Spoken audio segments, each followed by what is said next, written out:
Sexta-feira, 2 de junho. Meu querido irmão, minha querida irmã, estamos entrando na sua vida e muito gostaríamos de entrar no seu coração para aí semear a palavra de Deus, e é sempre a grande orientação para a nossa vida. Nesta sexta-feira da 8ª semana do tempo comum, a liturgia nos apresenta o Evangelho de São Marcos, capítulo 11, versículos de 11 a 26. Tendo sido aclamado pela multidão, Jesus entrou no templo em Jerusalém e observou tudo. Mas como já era tarde, saiu para Betânia com os 12.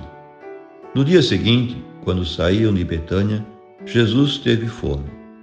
De longe ele viu uma figueira coberta de folhas e foi até lá ver se encontrava algum fruto. Quando chegou perto, encontrou somente folhas, pois não era tempo de figos. Então Jesus disse à figueira: que ninguém mais coma de teus frutos. E os discípulos escutaram o que ele disse. Chegaram a Jerusalém.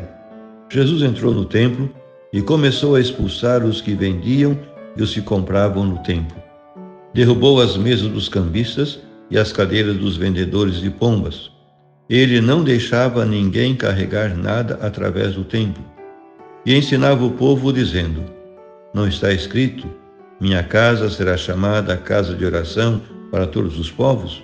No entanto, vós fizestes dela uma toca de ladrões. Os sumos sacerdotes e os mestres da lei ouviram isso e começaram a procurar uma maneira de o matar. Mas tinham medo de Jesus, porque a multidão estava maravilhada com o ensinamento dele. Ao entardecer, Jesus e os discípulos saíram da cidade. Na manhã seguinte, quando passavam, Jesus e os discípulos viram que a figueira tinha secado até a raiz. Pedro lembrou-se e disse a Jesus: olha, mestre, a figueira que amaldiçoaste secou. Jesus lhes disse: tende fé em Deus. Em verdade vos digo, se alguém disser a esta montanha: levanta-te e atira-te no mar, e não duvidar no seu coração, mas acreditar que isso vai acontecer, assim acontecerá. Por isso vos digo, tudo o que pedirdes na oração, acreditai que já o recebestes, e assim será. Quando estiverdes rezando, perdoai tudo o que tiverdes contra alguém, para que vosso Pai que está nos céus também perdoe os vossos pecados. Meu querido irmão, minha querida irmã, Cristo entrou já em Jerusalém e começa no Evangelho de Marcos a sessão dedicada à atividade de Jesus na Cidade Santa antes da sua paixão. Hoje vemos 2 gestos proféticos do Senhor: a maldição de uma figueira e expulsão dos mercadores do templo. Segue-se uma conclusão em que, partindo do dado da figueira, Cristo fala do poder da fé e da eficácia da oração, tendo como precedente o perdão fraterno. Conclusão que pertence a outro contexto da tradição sinótica. Os 2 gestos de Jesus são sinais proféticos do julgamento de Deus já em ação e referem-se ao povo de Israel e às suas autoridades, simbolizados na figueira sem fruto, embora com muitas folhas, e no culto do templo, repleto de ritualismo, mas vazio de religiosidade. Alguns autores veem no episódio da figueira amaldiçoada a encenação da parábola da figueira estéril. Jesus procura fruto na figueira quando não é tempo de figos, pormenor que vem confirmar a categoria de sinal do ato em si.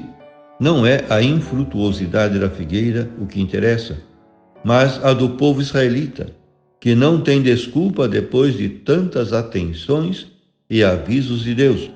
Por isso chegou o momento do seu julgamento condenatório, como prova a cena da purificação do templo. Os vendedores e cambistas do templo, situados no átrio dos gentios, prestavam um serviço, vendendo animais para o sacrifício, bois, ovelhas e pombas, e trocando as moedas greco-romanas por dinheiro judeu, para o pagamento do imposto do templo.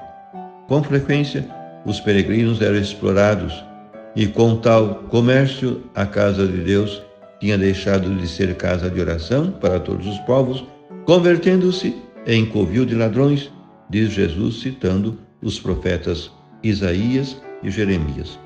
O evangelista João situa esse episódio do templo no começo da atividade apostólica de Jesus, diferentemente dos sinóticos que o deixam para o final da mesma.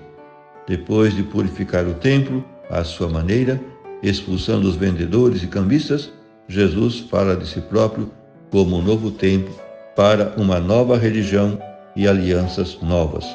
Destruí esse templo e em 3 dias eu o levantarei. Ele falava do templo do seu corpo, e os seus discípulos assim o entenderam depois da ressurreição. Por fim, rezemos.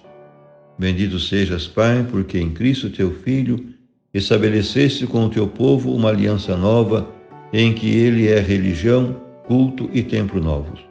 Tu que nos pedes frutos de fé e de amor, e não só folhas de estéril piedade e cumprimento, concede-nos vencer a nossa passividade e inibição, sentindo-nos pedras vivas do templo do Espírito.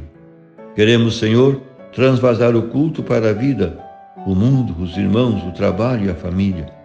Assim poderemos adorar-te como tu queres, com uma religião autêntica, em espírito e em verdade. Amém.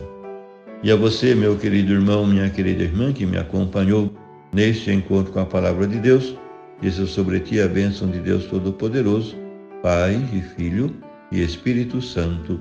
Amém.